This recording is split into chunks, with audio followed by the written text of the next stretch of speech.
Right?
Bye.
Hola Rosana, ¿cómo andas?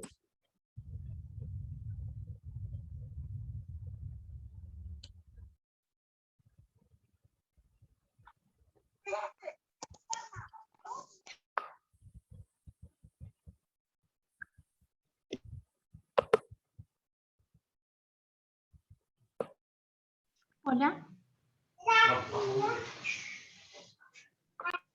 Hola.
¿Alguien sabe si hay clase, chicos? ¿Qué onda? Buenas noches. ¿Alguien por ahí?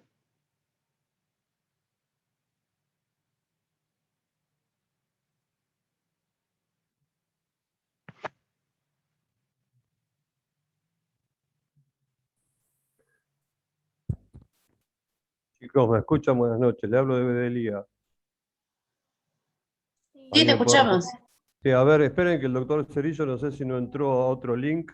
Le voy a pasar el ID de vuelta. Está por entrar. ¿Pueden esperar? Ah, genial, genial, gracias. Sí, No, por sí, nada. puedo esperar. Gracias.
Hola, ¿cómo están? Buenas noches. Buenas ¿Me escuchan noches. bien? Buenas noches. Sí, sí. Bueno, tuve que pedir otro link porque con el link que me estaban dando no podía ingresar, así que disculpen la demora. ¿Cuántos somos? 41. Bueno, no sé si alguno lo está recursando, pero igualmente con muchos no nos hemos visto, así que ha sido todo tan virtual que nada, que se ha perdido un poco esa relación. Ya tuvieron clase con Eduardo y con Loni, ¿cierto? Leonardo Palacio. ¿Es así? Sí, profe, sí. Bien, buenísimo. Bueno, mi nombre es José Luis Cerillo, conmigo van a tener los viernes hasta ahora, ¿sí?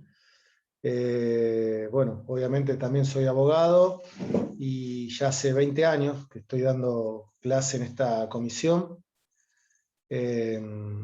Y actualmente, yo siempre di los martes, pero actualmente estoy cumpliendo funciones en el Ministerio de Desarrollo en La Plata, así que en el Ministerio de Desarrollo, en el área de la Dirección de Asistencia y el programa de personas en situación de calle, tiene mucho que ver con el tema de vulneración de derechos y con el rol de las políticas públicas del Estado, y sobre todo con algo que me parece interesante mencionarles, con la accesibilidad a los derechos, es decir, no solamente la existencia legislativa e incluso la creación burocrática y administrativa para que ese derecho se pueda ejercitar, sino el acceso al mismo para poder hacerlo efectivo. Bueno, ahí siempre el Estado, que planifica políticas públicas pensando en una generalidad, digamos, en el conjunto de la población, tiene que a su vez también pensar acciones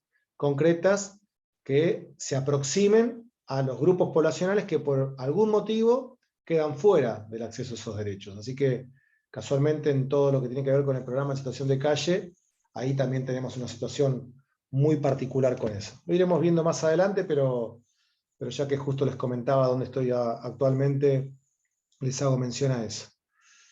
Ahí nosotros, bueno, obviamente todos han visto el programa, nos dividimos, ahí hicimos un cambio de las bolillas que veníamos dando últimamente, eso nos agiliza un poquito también a nosotros para siempre profundizar por algunos otros temas y actualizarte en temas diversos. A nosotros nos tocó el módulo 3, ¿bien? El módulo 3 que arranca con los antecedentes de los derechos humanos, digamos, tenemos ahí un proceso histórico, y después vamos a seguir con el módulo 4, hasta el último punto que lo va a tomar el doctor Jiménez, y él va a continuar, o no sé si ya arrancó por ahí, pero lo va a tomar él. ¿Sí? Creo que también la particularidad de este cuatrimestre es que vamos a poder tener exámenes presenciales. Por supuesto, esto es día a día, ¿no? De sostenerse esta situación. Y en ese punto, digamos, como habiendo sido estudiante y como docente, les recomiendo, como esa presencialidad después va a estar, en la medida de lo que puedan, en el futuro, la semana que viene, cuando todos estén cambiados, hayan sacado el pijama y demás, prendan las cámaras, porque es interesante que después va a haber seguramente un examen oral, ¿sí?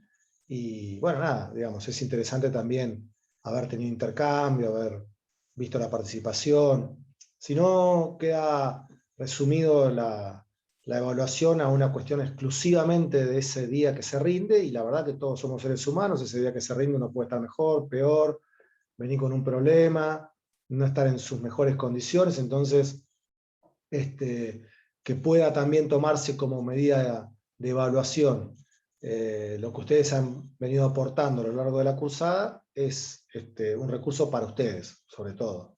Por eso es el comentario que les hago.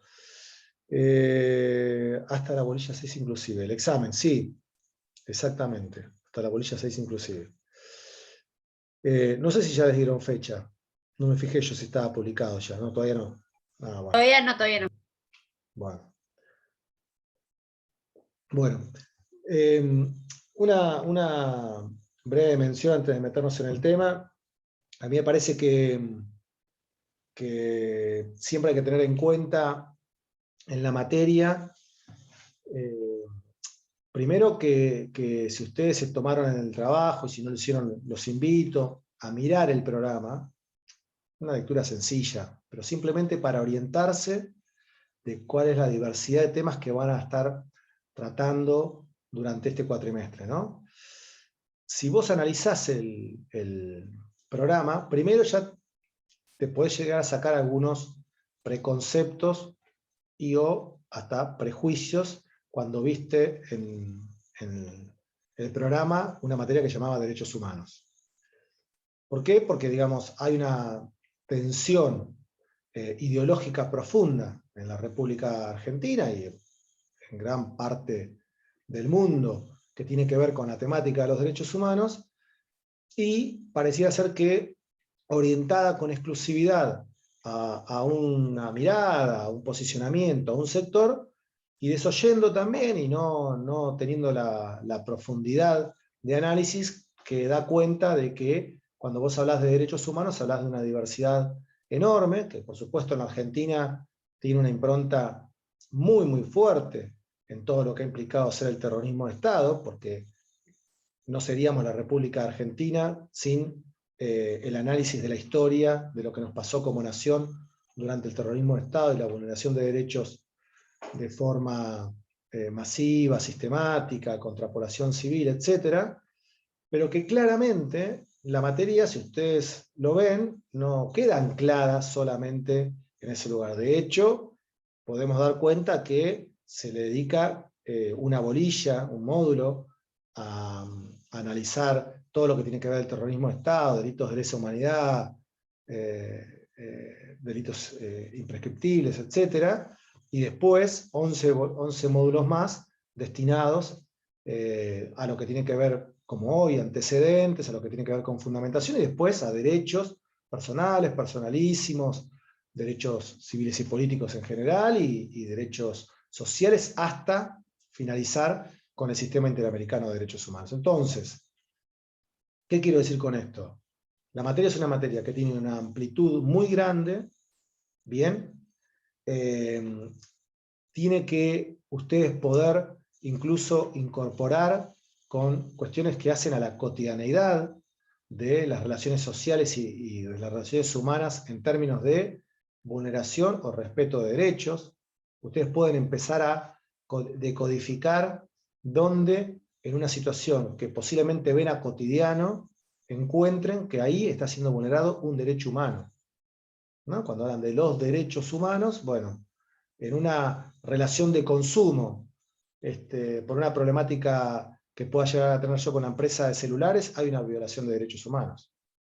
No se ve así, ¿no? Parecía ser que hablar de derechos humanos es solamente hablar de algo en específico, pero lo encontrás ahí. En una situación de protección del medio ambiente y de contaminación, hay una vulneración de derechos humanos, ¿sí? Y cuando a una persona no tiene acceso a una vida digna por distintas situaciones de vulnerabilidad, hay una situación de derechos humanos. Entonces, de violación de derechos humanos. Entonces, empecemos a ver, para incorporar como práctica, porque les va a ayudar mucho a incorporar conceptos y a comprender cómo en la vida común, en la cotidianeidad de nuestras relaciones sociales y de nuestras relaciones de interacción comercial, ante el Estado, etc., encontramos situaciones de vulneración de derechos humanos.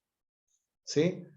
Y eso también nos va a posicionar de cuáles son las herramientas que podemos tener en términos conceptuales y en herramientas en términos de garantías para defender y contrarrestar esa vulneración de derechos. Y en todo caso, lograr que ese derecho vulnerado cese en su vulneración y sea un derecho que pueda ser reconocido y que pueda ser promocionado, ¿no? Entonces, me parece que esa cuestión es importante. También me parece importante no dejar pasar y desmitificar lo que pueda llegar a tener que ver con una mirada de que los derechos humanos son una cuestión pensada para los que delinquen, para los que violan la ley, estos de los derechos humanos en términos peyorativos. Yo quiero entrarle a esa discusión, no quiero dejarla pasar por alto, ¿sí? Al momento de poder iniciar esta primera clase, porque me parece importante que nosotros entendamos que generalmente quienes se encuentran en una situación de vulneración de derechos son personas que muchas veces por sus propios medios no pueden hacer garantizar su derecho. Cuando nosotros garantizamos el derecho a la educación, no lo garantizamos para quien manda sus hijos a una escuela privada, porque evidentemente no necesita que el Estado le garantice su derecho a la educación, porque tiene la capacidad económica para afrontar ese derecho. Ahora esa misma persona puede ser que sí necesite la protección de su derecho humano, porque en una relación desigual entre una mega empresa internacional comercial, él como consumidor o ella como consumidora vea vulnerado su derecho. Entonces, no es cierto que los derechos humanos son solamente para una parte de la población. Lo que pasa es que es cierto sí que los derechos humanos básicos, elementales, indispensables para respetar y para poder gozar de una vida digna, es cierto sí que son derechos que siempre se le vulneran a un sector de la población, que es un sector de la población que se encuentra en situación de vulnerabilidad precisamente por su precariedad económica, social y cultural. Bien, pero lo que en todo caso nosotros podríamos pensar y problematizar es por qué encontramos que a determinado grupo poblacional de nuestros países de la patria grande de América, tienen vulnerados sus derechos humanos. Entonces, en todo caso, preguntémonos por qué a un sector de esta población se le vulneran sus derechos humanos y por qué otro sector de la población se hace tanto para garantizar la vigencia de esos derechos sin considerar que se está haciendo mucho. Digo, creo todo un sistema de registro de la propiedad, creo todo un sistema de jueces civiles, creo todo un sistema de jueces comerciales que sale un montón de dinero y que básicamente en más del 90% tienen por función respetar la propiedad privada, de los que tienen propiedad privada. Ahora, cuando yo creo un sistema, como puede ser una asignación universal para la persona que no va a terminar en un derecho comercial, para la persona que no va a terminar en un juicio civil por incumplimiento de alguna norma, de mandato que tenga que ver con el derecho patrimonial. Cuando yo a esa persona reconozco un derecho, pareciera ser que a esa persona la estoy fomentando la vagancia, le estoy fomentando digamos, el sostenimiento por parte del Estado, pero cuando fomento todos los derechos para respetar los derechos de quienes sí tienen una potencialidad económica o una capacidad económica, ese criterio peyorativo no está. Bueno, ustedes van a ver que una de las características de los derechos humanos es la integralidad de esos derechos. Bien, que no son disociados, que nosotros no tenemos que respetar unos y vulnerar otros, o tratar de proteger unos y dejar en desprotección a otros. Entonces, esa mirada peyorativa nosotros la vamos a ir rompiendo a lo largo de la cursada, y les hago una breve como introducción y guía para pensar algunos puntos que me parece que tienen que ser problematizados a lo largo de la cursada. Si no, va a ser una cosa que vamos a memorizar algunos artículos, van a ser alguna cosa que vamos a recordar alguna convención en particular, y nos vamos a ir con muy poquito bajo el brazo para poder aplicar materialmente estos derechos. Digamos que las personas son todas iguales, ya está dicho. Digamos, que me lo digan después en un examen, está bien, digamos, estudiaste, me recordaste el artículo, etc. Pero que en todo caso pensemos cómo hacemos para que eso ocurra en la práctica y sea real, es un desafío mucho más interesante que decir algo que el derecho ya dijo, pero que en definitiva lo que no ha logrado hacer es que se cumpla en la realidad. Bien, y lo que nosotros tenemos como primer módulo para ver, el módulo 3, hay los primeros 3 puntos que hace referencia a los derechos humanos de la antigüedad hasta el proceso de la Constitución norteamericana y de la Revolución Francesa. Vamos a intentar, si llegamos, de verlo todo, y si no, seguimos con alguna partecita para la próxima clase. ¿Sí? ¿Alguna duda hasta acá? No, profe, ninguna. Bueno. Seguimos entonces. Bueno, ahí el programa les plantea una mirada de los derechos humanos desde la antigüedad, ¿no? Yo, por supuesto que no voy a anclarme en fechas, en todo caso diré algunas para que ustedes se orienten medianamente, ¿sí? más me interesa que podamos hacer un análisis del recorrido. Es decir, me interesa que podamos pensar, ahí alguien está compartiendo pantalla, estamos bárbaros.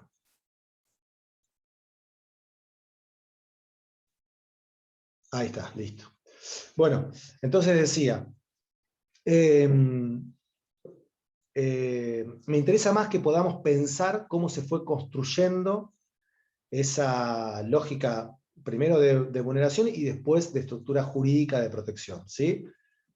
¿Por qué? Porque digo, esa antigüedad, que nosotros podríamos poner en discusión en términos de Grecia, Roma, ¿no? Digamos, los primeros vestigios de derecho, en realidad hay algo muy básico para decir ahí. Lo que estaba en discusión era sobre quiénes se establecían marcos protectorios, porque el concepto de protección era el concepto de la libertad, es decir, el elemento básico que estaba en discusión en la antigüedad era la libertad, era quienes contaban con libertad y quienes eran esclavos, al punto tal de que en la antigua Grecia, personas de la capacidad de elaborar, de reflexionar e incluso de dar discusiones éticas que a la humanidad la atravesaron durante siglos, como Aristóteles,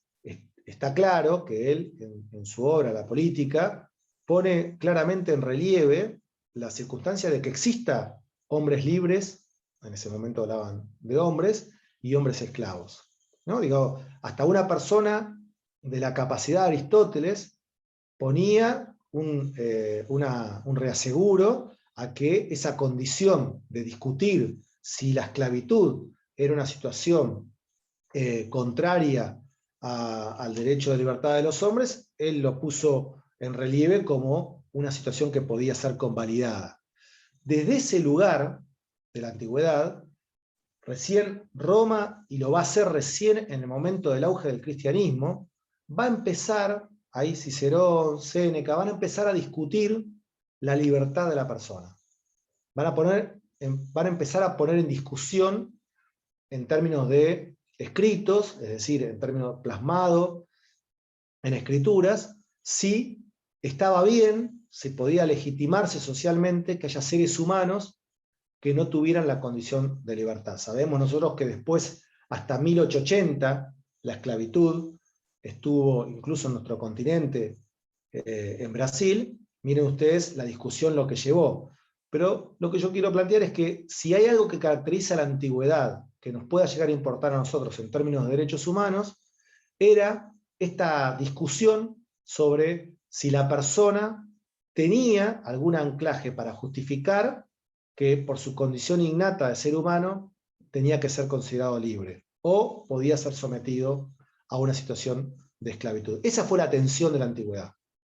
Bien, esa tensión va a tener una impronta muy fuerte en la discusión con la aparición del cristianismo, ¿sí?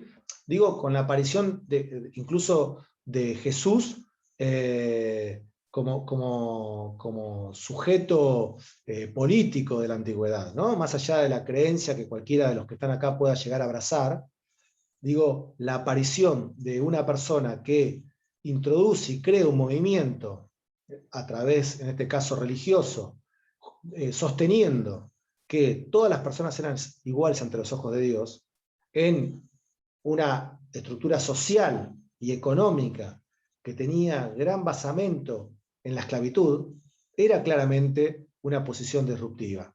Y sin lugar a dudas, a través de ese discurso, a través de el pensar en términos de caridad, pero sí en términos de abrazo a las personas más desposeídas, era sin lugar a dudas filosóficamente un planteo disruptivo para lo que imperaba en ese momento, ¿no? Y a mí me parece esto interesante porque veremos nosotros que no ocurre mucho más, ¿sí?, en la antigüedad, hasta la discusión que recién va a entrar en la Edad Media. Ustedes saben que hablamos del proceso de la antigüedad hasta la caída del Imperio Romano de Occidente. ¿Bien? Y hablamos de Edad Media hasta la caída del Imperio Romano de Oriente, el Imperio Bizantino, ya por el 1400. ¿Qué ocurre sobre finales de esa Edad Media, recién como trascendente para nosotros, para lo que a nosotros nos importa hoy acá? Ocurre algo que no está muy reconocido. Generalmente hay un reconocimiento al derecho anglosajón, al derecho inglés, como el precursor de las declaraciones de derecho, pero la verdad es que es en España que aparece y emerge la primer constitución, que no va a ser una constitución en los términos que nosotros hoy las conocemos, pero que sí va a ser una carta magna novedosa para su tiempo, y que fundamentalmente va a introducir una discusión que hasta el momento no estaba planteado, que es la discusión del sometimiento a una ley, digamos, del poder al sometimiento a una ley. Hay que decir esto, hay alguna discusión previa que ustedes pueden encontrar en Platón, con la tragedia de Critón, o pueden encontrar en Sófocles con Antígonas, digamos que es el cumplimiento a la ley y el sometimiento a la ley. ¿Sí? Ustedes pueden encontrar en esas tragedias la discusión si la ley debía ser Critón, ¿no? Que le pide a Sócrates, escapá conmigo y no tomes la cicuta. Y Sócrates dice, yo construí la ley toda mi vida, la ley me condena a la muerte, no puedo violar la ley en mi último minuto. ¿No? Y va y toma la cicuta, ¿no? Porque el concepto de respetar la ley, ¿no? Y la contraria, Antígona, donde la ley es una ley injusta, es una ley amoral, y Antígona dice, yo esta ley no la respeto porque no la reconozco, bien, porque mis creencias no me lo permiten.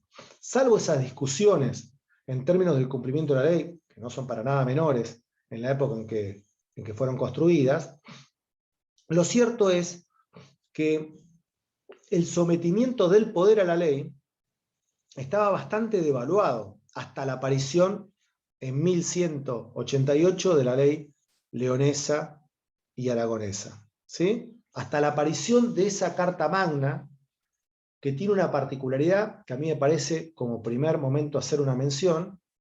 No existe, en los términos que hoy lo conocemos, una restricción del poder del soberano, del poder del rey. ¿Por qué me parece interesante hacer esta mención? Me parece interesante porque ¿cómo nace esa Carta Magna? Digo, en términos en que lamentablemente la discusión se ha banalizado, en términos de que pareciera ser que hoy hay grieta y antes éramos todos, pensábamos todo igual, nos metíamos todo igual, nadie disputaba nada, no había tensión, no había guerra, no había conflicto. Bueno, no, digamos. No solamente no. Esta primer Carta Magna leonesa emerge a partir de la tensión que la nobleza, el comienzo del feudalismo, digamos así, le produce al rey de León y Aragón y Galicia. Es decir, es un arrebato que le hacen los señores feudales que habían colaborado en la recuperación. Ustedes saben que la península ibérica estuvo ocupada por el Imperio Otomano durante muchos siglos, ¿sí? Incluso quedaban todavía resabios al momento de la conquista, del inicio de la conquista de América.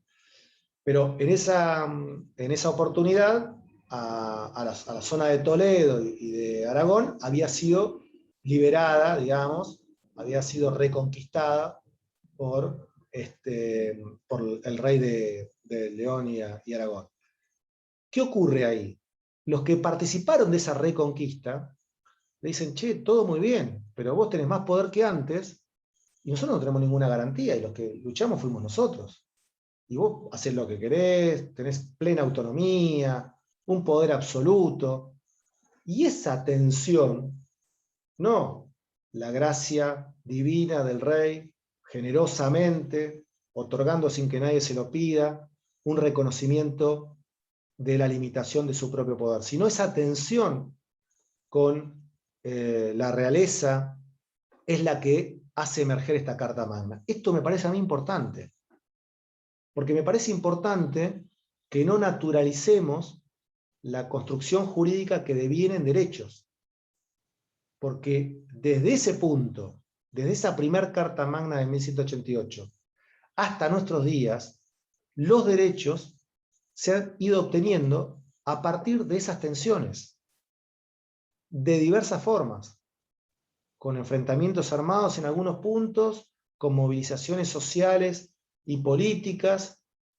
Bien, entonces ese punto de comprender cómo emergió por primera vez esa limitación del poder absoluto del soberano, me parece importante porque después, ahí nomás, fechas muy pocos años después, va a venir lo que se conoce como la Carta Magna Inglesa de 1215, ¿sí? Apenas 30 años después, y en esa Carta Magna Inglesa de Juan Sin Tierra, de 1215, en esa Carta Magna pasa algo parecido. De hecho, la nobleza termina ingresando con sus ejércitos propios a Londres, ocupando Londres, para que Juan Sin Tierra termine firmándoles una Carta Magna. Donde, ¿qué se le pedía en esa Carta Magna? La limitación de su poder absoluto sobre impuestos, tierras, ocupación por parte del ejército de las propiedades y la posibilidad también de arrestar, de detener personas por el no pago de impuestos. La Carta Magna Leonesa, 1188. Las fechas son para que ustedes se ubiquen, ¿sí? No es que yo les estoy pidiendo, pero para que ustedes puedan comprender los momentos históricos, ¿sí? Que me interesa que ustedes puedan comprender qué pasaba en el mundo en ese momento, ¿se entiende? Entonces, esa primera Carta Magna. Luego va a venir una petición de derecho, que es la de 1628. Ahí hay una aclaración, que también es del derecho inglés. Esa petición de derecho es, como yo lo estoy diciendo en estos términos, petición de derecho. Petición de derecho. Años después va a venir la Declaración de Derechos. ¿Y por qué esta diferencia? Porque el concepto derechos todavía estaba en evolución. Entonces, la primera petición que se le hace posterior a la Carta Magna, 1628, muchos años después de la Carta Magna de Juan Sin Tierra, pero esa primera petición es de derecho porque el concepto es jurídico. No es un concepto, es un concepto de orden normativo. ¿Se comprende la diferencia? Es decir, la petición era que se establezca un marco de ley. Después, recién, en la Declaración de Derechos, que va a ser de 1689, la palabra derechos emerge y aparece. Esto no me parece menor, porque cuando uno habla de Estado de Derecho, ¿qué es un Estado de Derecho? ¿Implica necesariamente hablar de democracia en un Estado de Derecho? No. No implica hablar de democracia. Si la dictadura militar tenía el Estatuto de Reorganización Nacional, ¿no era derecho el Estatuto de Reorganización Nacional? Sí, tenía derecho. No respetaba los derechos humanos, ni el sistema de división de poderes, pero era una norma jurídica. Hitler tuvo norma jurídica durante todo su gobierno genocida.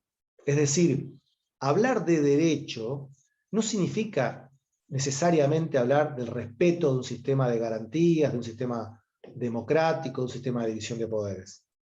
Y el concepto de derechos fue un concepto que fue evolucionando. ¿En qué año me preguntan acá? Esa Declaración de Derechos que yo menciono de 1689, esa Declaración de Derechos norteamericana, es en el momento en el cual comienza a emerger la palabra de derechos. ¿Sí? Comienza a aparecer y hablarse, que no se universaliza para nada se universaliza.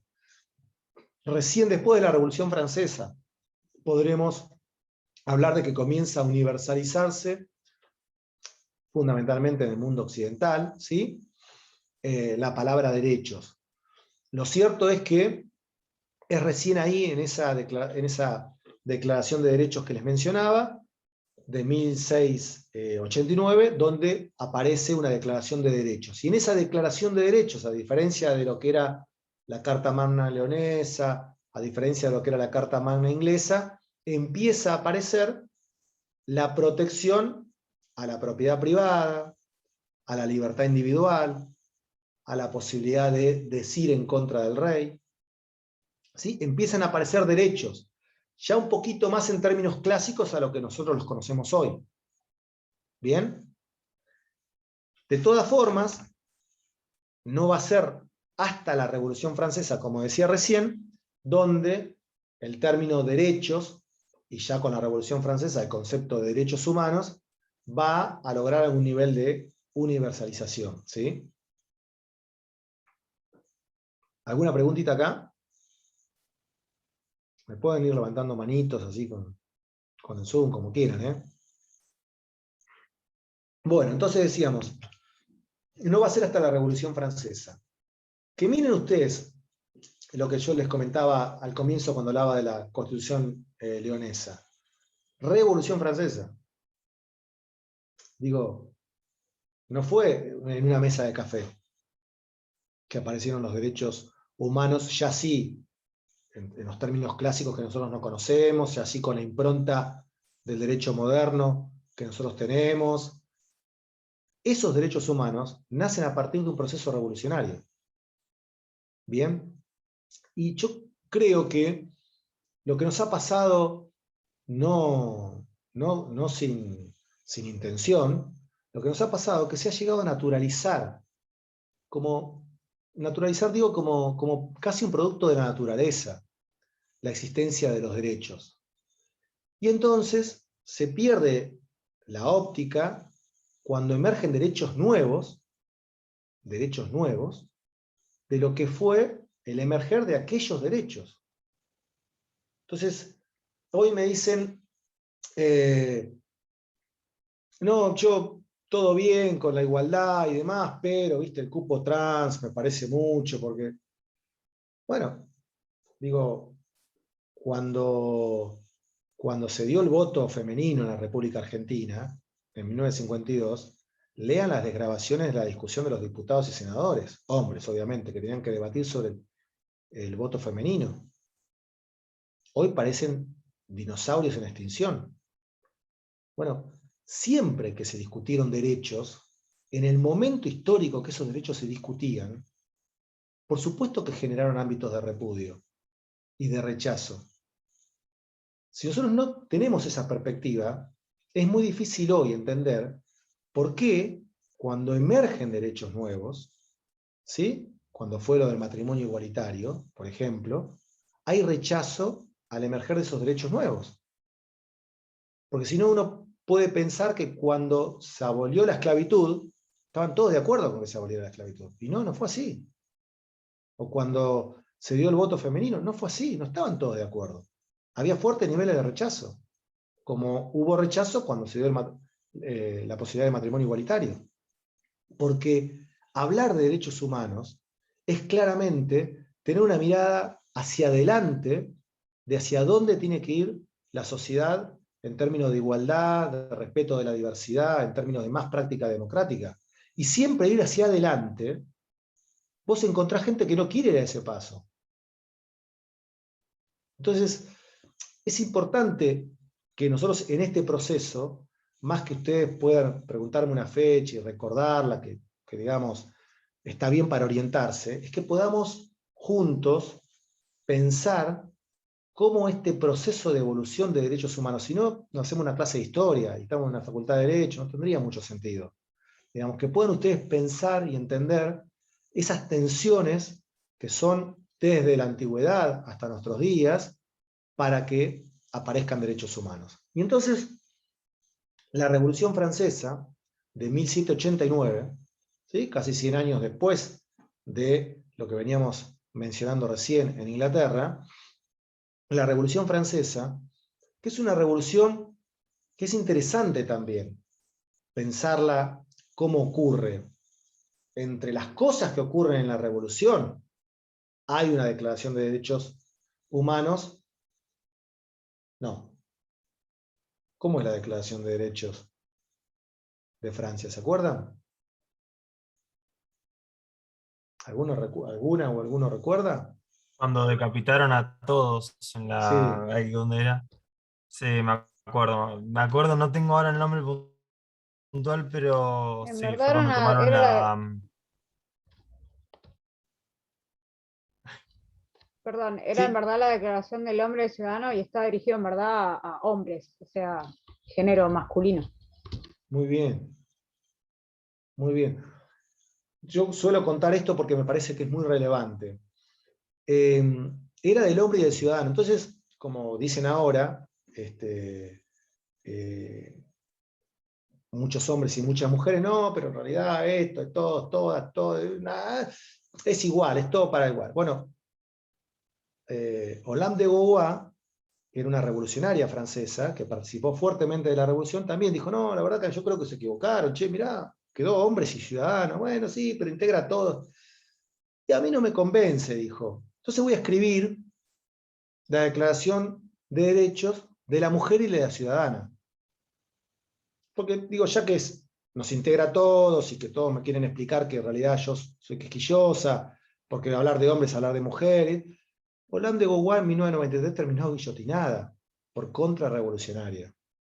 Parece ser que no era hablar de hombre, hablar de todos y de todas. Parece ser que cuando hablaron de hombre querían hablar de hombre, porque la que vino y habló de mujeres terminó guillotinada. Entonces, esa declaración de derechos del hombre y del ciudadano, porque así era la declaración y así quedó, es una declaración que se da como parte del proceso revolucionario donde ocurren muchas otras cosas, hay que decirlo, ¿sí? Ahora, es interesante cuál era la tensión por el cual emerge la revolución que va a dar una declaración de derechos. La tensión era una tensión profundamente en discusión de lo que luego se llamó la libertad, pero que en realidad tenía un sentido mucho más anclado en la discusión sobre el sistema rígido, planificado, de economía planificada que tenía la monarquía de Luis XVI. Lo que estaba en discusión era esa economía incipiente de lo que nosotros conoceremos luego como la burguesía, que pagaba impuestos por todo, que para poder transitar de un lado al otro pagaba impuestos, que tenía aduanas interiores, que no tenía libre tránsito de personas ni libre tránsito de mercadería y que encima estaba planificado lo que vos podías producir. Y si había muchos que producían lo mismo, a vos no te dejaban producir eso, lo que se llamaron las corporaciones de panaderos, etc. Lo que había era una economía que claramente establecía de forma rígida una limitación enorme en el reparto de lo que podían ser las ganancias, pero también las profesiones. Esa tensión económica es la ebullición de la Revolución Francesa. Después a todos nos puede gustar la toma de la Bastilla, la apertura de las cárceles, que estaba en discusión porque el rey podía poner preso a alguien por no pagar impuestos. Lo que estaba en discusión no era si ponían preso al que robaba pan. Lo que estaba en discusión era si ponían preso al que no pagaba impuestos. Porque no pagar impuestos era precisamente alguien que por algún motivo tenía una capacidad económica para tener que solventar esa situación. Esa tensión con la monarquía absoluta de Luis XVI es la tensión que pone en discusión la libertad. La libertad, la igualdad y la fraternidad. Buonarroti, que es un historiador contemporáneo de la Revolución, dice, me parece que ganaron mucho más lo de la libertad que lo de la igualdad y la fraternidad. Mucha más libertad que igualdad y fraternidad, ¿no? De las tres consignas de la Revolución. Y no parece ser muy desacertado. ¿Cuándo? Cuando vos lees la Declaración de Derechos del Hombre y del Ciudadano. Porque cuando vos lees la Declaración de Derechos del Hombre y del Ciudadano, el rey no puede arrestar a las personas sin una orden de una autoridad judicial, no puede decomisar bienes, no puede establecer aduanas interiores, no puede impedir la libre contratación. y protege la propiedad privada. Los principales derechos que protege la Declaración de Derechos del Hombre y del Ciudadano. Entonces, ¿quién fue por esos derechos? El comerciante. ¿Qué derechos se plasmaron? ¿Se plasmó la libertad de esclavos? ¿Se plasmó el derecho a la alimentación? ¿Se plasmó en los derechos de las mujeres que participaron fuertemente en la revolución? No. Se plasmaron los derechos de los que fueron parte del proceso activo de esa discusión revolucionaria, que claramente representaban a un sector de la población de Francia, que eran los que se sentían asfixiados precisamente por ese sistema económico y donde el concepto de libertad fue ampliado favorablemente al concepto de libertad en general, pero que nace claramente de la opresión económica a la cual estaban sometidos. Esto es importante poder mencionarlo. ¿Por qué? Porque nosotros vamos a darnos cuenta que ante esa tensión social, conflictiva, pre-revolucionaria que terminó en una revolución, salieron derechos consecuentes con esa tensión social. No salieron otros derechos. No se pensó, era muy avanzado para la época, pero digo, no se pensó en el derecho a tener una vivienda digna. Ojo, no se pensó el derecho al descanso dominical, tampoco. Porque no eran los trabajadores que tenían solamente su única fuerza de trabajo los que participaron de la construcción de esa norma jurídica. Bien, entonces, ¿por qué me interesa plantearles esto? Porque en definitiva, quien tiene la capacidad de construir la norma, lo aprendimos en la Revolución Francesa, es quien después determina qué dice esa norma.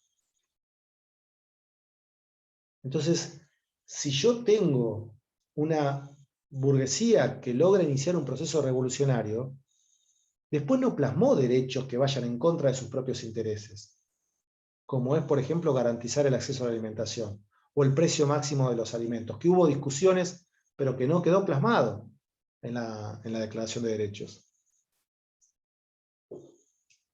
Ferdinand Lassalle, que es un constitucionalista alemán, decía, las constituciones no son problemas de derecho, son meramente problemas de poder.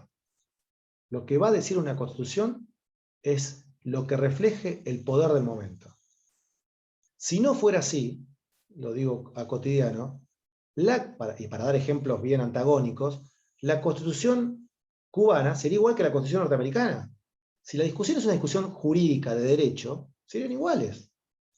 Pero es que no es una discusión jurídica, es una cuestión profundamente ideológica. El derecho es profundamente ideológico. Y porque es profundamente ideológico, ustedes pueden ver que en la medida que nosotros empezamos a ver las discusiones de la antigüedad a la fecha, quien tenía la capacidad de imponerse a través del poder, a través de la imposición de los nobles, en la Constitución leonesa, a través de una revolución en la Declaración de Derechos francesa, es el que termina delimitando cómo va a quedar esa norma jurídica y cómo va a contener y los derechos que va a contener.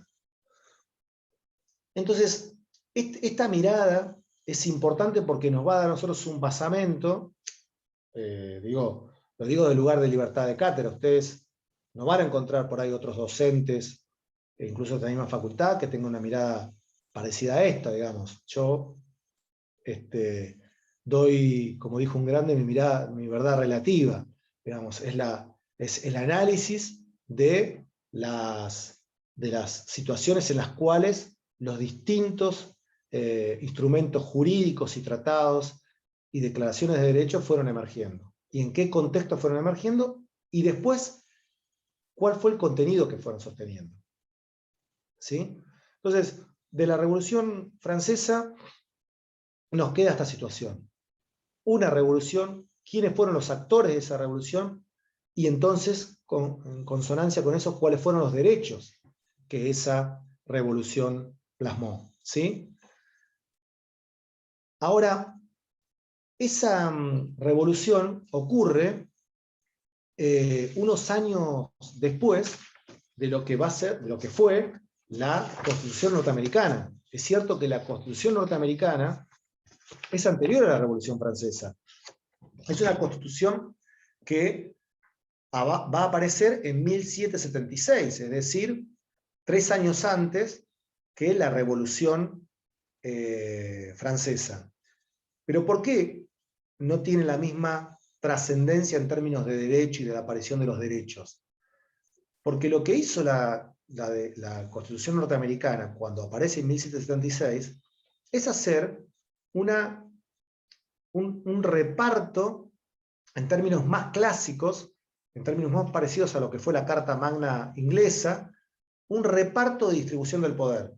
Es cierto que es la primera constitución que va a plasmar la teoría de Montesquieu, ¿no? Del reparto de los 3 poderes clásicos, como hoy los conocemos. Un poder legislativo, un poder ejecutivo y un poder judicial. Plasmado en esto, en una distribución, en una norma jurídica que se va a denominar Constitución. Pero que en 1776, cuando esa Constitución aparece, no establecía una declaración de derechos. Es la Revolución Francesa la que hace aparecer la Declaración de Derechos. Y después de la Revolución Francesa, va a ser sí la Declaración de Derechos norteamericana, que va a aparecer en 1791, es decir, 3 años después de la Revolución Francesa. Vean esta diferencia que me parece interesante. Las colonias norteamericanas, las 13 colonias originarias, dictan una constitución sin derechos. ¿Se entiende? Un reparto de poder dictan. Dicen, bueno, va a haber un poder legislativo que va a construir las leyes, un poder judicial que va a ser el que administra, y un poder judicial, un poder ejecutivo que va a ser el que administra, y un poder judicial que va a tener el poder de aplicar las leyes. Pero no dicen, bueno, y va a haber derechos que van a proteger la libertad de expresión, y derechos que van a proteger la propiedad privada. No lo dice. No es hasta después de la Revolución Francesa, donde aparece la Declaración de Derechos Norteamericana, que ustedes la van a escuchar en las películas, incluso como la enmienda, ¿se acuerdan? ¿No? La 9ª enmienda, mantengo la 10ª enmienda, son las enmiendas. El sistema norteamericano tiene un sistema de reforma constitucional flexible, que el mismo Congreso introduce derechos a partir de enmiendas. Entonces, la enmienda 1, la 2, la 3, por enmiendas van incorporándole a la Constitución declaraciones de derechos. Y es a partir de las enmiendas de 1791 que el sistema norteamericano va a introducir derechos por primera vez. No es casual esto. No fue un olvido. El concepto clásico del derecho norteamericano Profe, era un... Sí, perdón, tenía entendido de que cuando se sancionó la Constitución norteamericana, los derechos no fueron plasmados porque ya las constituciones de algunos estados ya los mencionaban. No es porque no los mencionaban porque no les parecían importantes, sino que ya están mencionados en las constituciones de los estados, ¿no fue así? sí. Lo que ocurre ahí es una discusión muy interesante, que es que el sistema federal no quiere reconocer plasmado en derechos, porque la discusión que en nuestros tiempos, luego libertarios como Robert Nozick lo van a profundizar en el derecho norteamericano y lo van a volver a argumentar, es que la división de poderes tenía que garantizar por sí la no capacidad de dominación o de sometimiento de unos para con otros. Es decir, el planteo norteamericano clásico, porque algunas constituciones como la de Virginia tenían declaraciones de derechos, pero no todas, pero la mirada de los constitucionalistas norteamericanos al momento de crear la Constitución era que el reparto del poder regulaba la posibilidad de sometimientos de unos hacia otros. Con repartir el poder era suficiente y no había que positivizar derechos. Esa discusión es la discusión que lleva años posteriores y de la cual la Revolución Francesa tiene una gran incidencia. Y esta discusión que yo les planteo sigue hoy vigente, incluso en el derecho norteamericano. Sigue hoy vigente ya no tanto con las declaraciones de derechos civiles, ¿sí? pero sí sigue, por ejemplo, con las declaraciones de los derechos sociales, al punto que Estados Unidos, al día de hoy, todavía no ha ratificado el Pacto Internacional de Derechos Civiles, Derechos Económicos, Sociales y Culturales, de 1966. Todavía al día de hoy no lo ha ratificado. ¿Por qué?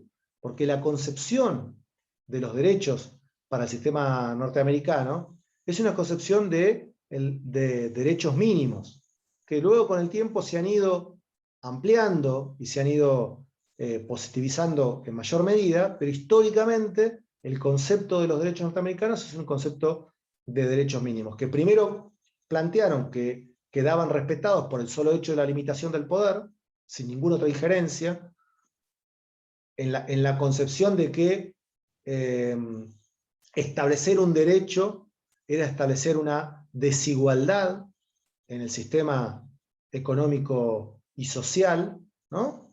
Entonces, si yo establezco un derecho, desequilibro el sistema, muy anclado también en ideas libertarias actuales, ¿no? Donde muchos consideran que la existencia de declaraciones de derechos son contrarias a la posibilidad de la libertad, digamos, donde hay una vulneración de la libertad a partir de restringir ciertas acciones de las personas por la existencia de los derechos.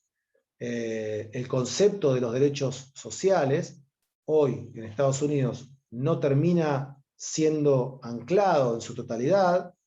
Digo, vean ustedes la discusión que tuvo Obama cuando fue todo el intento de acceso a los derechos a las prestaciones médicas, ¿no? Donde una importante cantidad de la población repudiaba esa posibilidad, pese a estar pagando un sistema prepago, porque consideraban que establecer un derecho a la seguridad social, un derecho al acceso a la salud, era un disvalor para la libertad. Esta discusión es una discusión importante también, porque es una discusión que nos permite a nosotros poder plantear en la tensión que produce el ordenamiento jurídico de que la existencia de los derechos no es un hecho que esté reconocido ampliamente por todos por igual, y que ese respeto de la existencia de esos derechos requiere siempre de una justificación de su vigencia, de su promoción, de su garantía. No es algo que está dado y que nunca más se va a poder retroceder. En la historia de la humanidad hay muchísimas cosas que fueron en algún punto avances y garantías y luego tuvieron fuertes retrocesos. La protección de los derechos humanos, sin lugar a dudas, requiere todos los días un fomento de su respeto y de su vigencia. Y esa mirada que yo les mencionaba recién, de cómo se fueron garantizando los derechos humanos a través de esta historia, es importante también tenerla presente porque después cuando ustedes vean particularmente los derechos económicos, sociales y culturales, vean la menguada exigibilidad y vigencia que tienen los mismos, a diferencia de estos derechos que fueron emergiendo en la Declaración de Derechos del Hombre y del Ciudadano y que hoy nosotros consideramos más como los derechos civiles y políticos en términos más clásicos, cuando ustedes puedan ver esa diferencia de cumplimiento, esa diferencia de exigibilidad, esa diferencia de posibilidad de acceso a esos derechos, relacionen también los momentos emergentes de unos y otros derechos. Aprovechemos esta oportunidad de haber pensado el nacimiento de las primeras discusiones originarias sobre la libertad de la antigüedad hasta la Revolución Francesa y la Constitución y la Declaración de Derechos norteamericana. Analicemos este paso para pensar en qué estado nos encontramos de respeto de los derechos con posterioridad y con la aparición de los derechos económicos, sociales y culturales y también hoy como se denominan los DESCA, los derechos al medio ambiente. ¿Sí? Bueno, ¿se fue entendiendo un poco esto? ¿Alguna duda en particular? Sí, se entendió, profe. ¿Sí? lo que está pasando en el Medio Oriente ahora. Uf, asperísimo. Digo, el proceso, por ahí podemos ver un videito. El proceso de la aplicación de la Sharia, que es la ley musulmana, con una interpretación claramente contraria a toda la modernidad en términos de protección de derechos de cualquier cultura, ¿no? Porque acá hay un tema importante. Nosotros no podemos ver lo que pasó, hay que ver lo que pase ahora, pero ver lo que pasó en Afganistán entre el 96 y el 2001, que fue que gobernaron los talibanes en Afganistán, que fue una vulneración de derechos terrible para todos, pero para las mujeres fue claramente muchísimo más, en lo que vaya a pasar en el futuro, porque no sabemos todavía. Tenemos una experiencia, un antecedente terrorífico, hay que ver qué vaya a pasar. Pero digo, esa foto no puede ser una foto para nuestra mirada occidental judeocristiana de observancia de todo el resto de las culturas del planeta para poder justificar que la única forma de respeto de los derechos humanos pasa por la construcción occidental de esos derechos. Quiero decir, que pase algo tan terrible como lo que está pasando, o lo que podría llegar a pasar si es que se repitiera en Afganistán, no puede ser un argumento para nosotros y nosotras de que nuestra óptica de protección de derechos sea la única posible. Porque lo que no podemos nosotros hacer es pensar que las otras culturas, distintas a las culturas occidentales, judeocristianas, no tengan conceptos de dignidad de la persona. Porque la tienen. Ahora, que así como en nuestra cultura occidental haya emergido un Hitler, no significa que toda la cultura occidental es genocida. Entonces lo que no podemos hacer nosotros es que nos lleven a ese lugar, que es a lo cual, si vos prendés la televisión, es a lo que te están llevando y pareciera que hay que matar a todos los musulmanes o la religión musulmana es violatoria de derechos humanos. No. No, porque en todas las culturas hay antecedentes sobrados de situaciones de vulneración de derechos, de delitos de lesa humanidad en todas las culturas. ¿Sí? Y en todas las culturas hay claramente antecedentes de respeto de derechos, de respeto a la dignidad de las personas, de respetos igualitarios entre el hombre y la mujer. Entonces, veamos caso a caso, digamos. No hagamos una generalidad que nos ponga como defendiendo, digo, porque esto ya se hizo. Perdón, digamos, ya se hizo hace 500 años. ¿Bien? Ya se hizo hace 500 años. Era civilizar, veníamos a civilizar, y como veníamos a civilizar, exterminamos. Entonces, no vamos a hacer 500 años después a que venimos a hacer proteger derechos humanos y exterminamos culturas milenarias porque nosotros somos los únicos que podemos hacer proteger los derechos humanos. Digamos, si para algo nos sirven estos niveles de análisis que estamos haciendo en la antigüedad, es precisamente para ver que hubo cosas que ya ocurrieron, no las volvamos a repetir. Tal cual, pero Elizabeth, a ver, ¿tenés audio?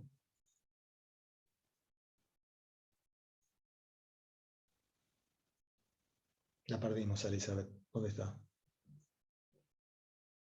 Porque no te entiendo lo que me pones acá. Fue. ¿Se fue justo? Ah, es religioso o político el problema ya. Profe, Sí, sí, sí, más digo. allá de que no se haya que colonizar otra cultura, tampoco me parece demasiado humano que que a las mujeres se las excluya de bastantes actividades y se las obligue a andar totalmente tapadas, como está pasando ahora después Bien, a ver, me explico mejor. Obviamente no hay que hacer un proceso de colonización otra vez como si nosotros tuviéramos la moral absoluta de cómo actuar frente a otras religiones, como usted dijo, pero a ver, sí, cada caso es puntual, pero tampoco me parece aceptable que se tenga que respetar, o bueno, no sé si la palabra respetar es la idónea, sino verlo como es una problemática que sí afecta a un sector y que en este caso son las mujeres que están bajo una influencia de un gobierno que es totalmente de facto y que encima las obliga y las excluye un montón de actividades. Exacto, estoy plenamente de acuerdo. Por eso digo, la foto de lo que está pasando hoy en Afganistán, lo que no nos tiene que hacer a nosotros es generalizar hacia una cultura que esa foto en Afganistán es un problema de Afganistán. Y como así nosotros en su momento tuvimos al nazismo emergiendo dentro de la cultura occidental y cristiana, hoy ellos tienen a Afganistán.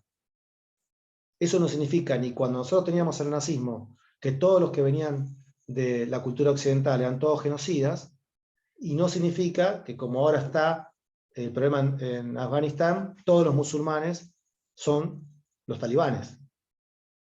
Eso es lo que me parece importante. ¿Puedo Eso es agregar lo que algo? sí, agregue.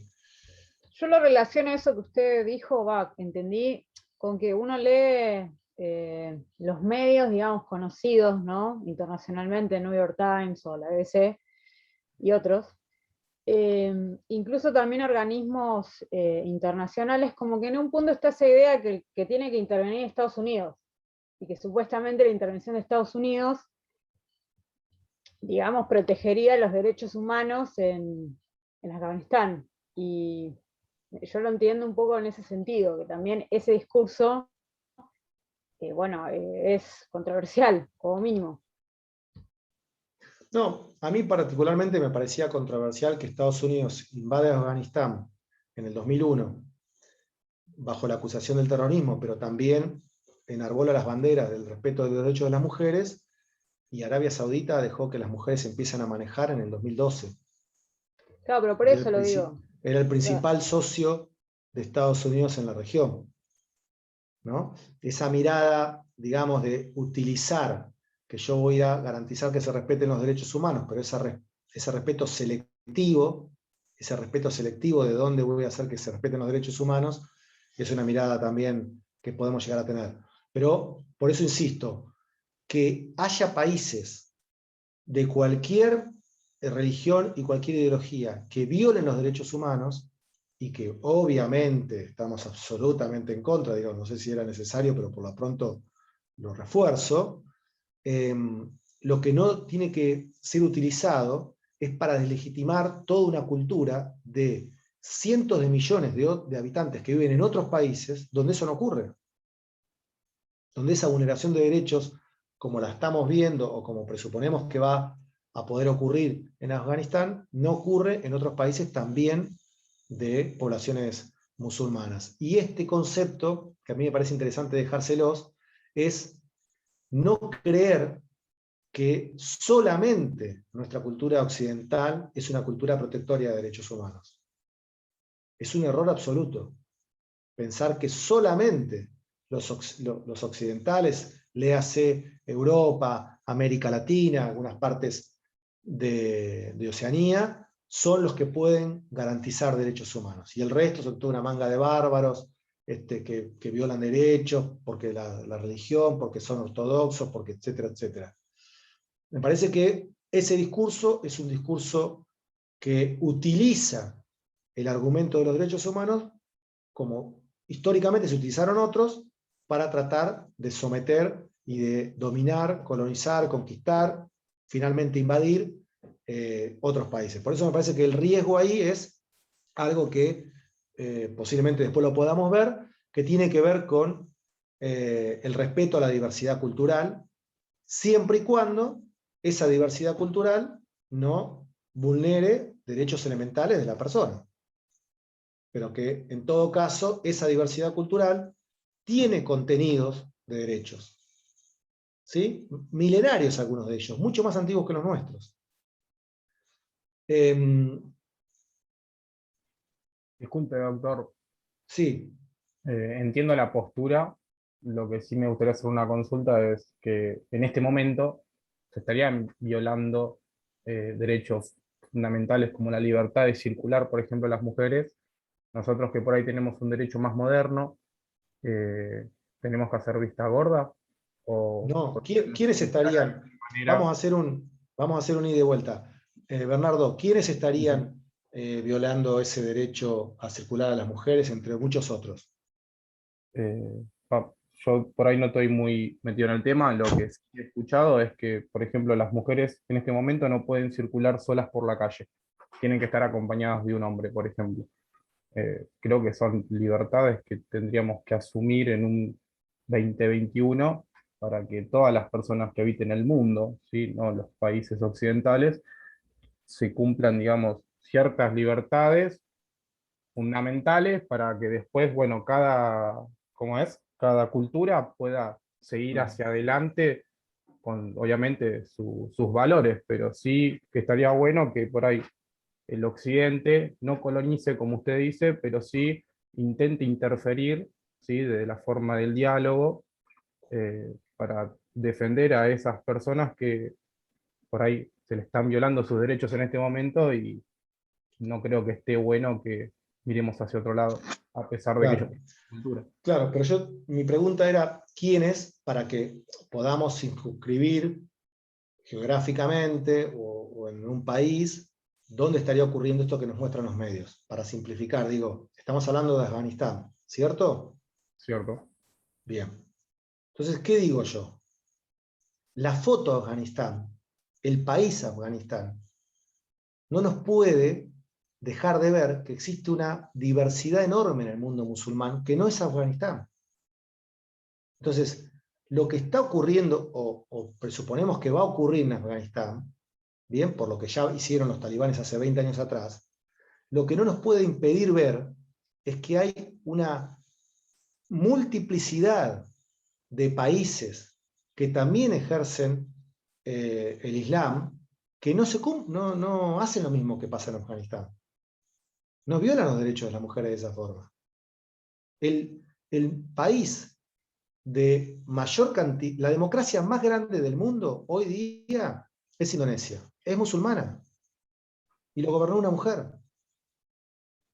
Es la democracia más grande del mundo en cantidad de habitantes. Después le sigue India, que es hindú, y que también tuvo una presidenta mujer. Entonces, lo que pasa hoy en Afganistán, que digamos no me detuve mucho en eso porque pensé que por ahí, pero que está mal, por si faltaba decirlo, lo que no puede hacer es que bajo esa foto que ocurre en Afganistán, nosotros digamos, bueno, los musulmanes violan los derechos. No, porque si no yo te digo,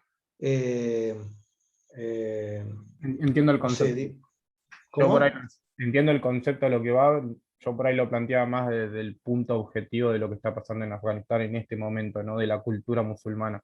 Pero Claro. sí creo que las personas que consideran ciertos derechos, sea de Occidente o de los que usted nombró, tendrían que reunirse y buscar una solución a la problemática que tienen ahora en este momento Afganistán, y defender tanto los derechos que defiende Occidente, India, como nombró Indonesia, tratar de sembrarlos, ¿sí? en Afganistán, para que no vuelva a pasar lo que pasó ya años atrás. Sí. Eso es tan importante como haberlo logrado hacer en Serbia, en Herzegovina, que hubo genocidios y matanzas, y era un país europeo, y eso ocurrió hace 30 años atrás. Y no pasó, digamos, que se impidió que eso ocurra. Pero, ¿cuál fue la diferencia en esos países europeos? Que nadie puso en discusión que, che, hay que empezar a meter mano en Europa porque en Europa violan los derechos humanos. Nadie dijo eso. ¿Por qué? Porque pasaba en un lugar, en Serbia. Entonces, el genocidio se circunscribió al país donde el genocidio ocurría. Y lo que se negativizó, obviamente, y se trató de modificar, fue en el país donde el genocidio ocurría. Lo que nosotros empezamos a ver hoy, en términos comunicacionales, es que se amplía la frontera de Afganistán. Y se habla de el mundo musulmán. Eso está mal. Está mal. Es como si yo dijera, los porteños son todos individualistas. ¿De dónde saco yo esa teoría? Para decir los porteños son todos individualistas. ¿Qué sé yo? ¿Por qué puedo hacer esa generalidad? ¿Habrá porteños individualistas y habrá porteños que no? Pero acá pareciera ser que naturalizamos que esto puede ocurrir. Y eso es lo que yo quería advertir cuando me detuve en esta cuestión. ¿Sí? Como quedó picando, en algún momento lo voy a retomar con algún nivel más de profundidad. ¿Sí? Bueno, ya se nos está haciendo tarde. ¿Alguna consulta más? ¿Quieren intercambiar? Bueno, listo. Nos vemos el viernes que viene. Seguimos con la bolilla 3. ¿Ok? Bueno, chau, chau. Nos vemos. Gracias, profe. Chao, profe. Chao, profesor, gracias. Chao. Chao, profe. Chao.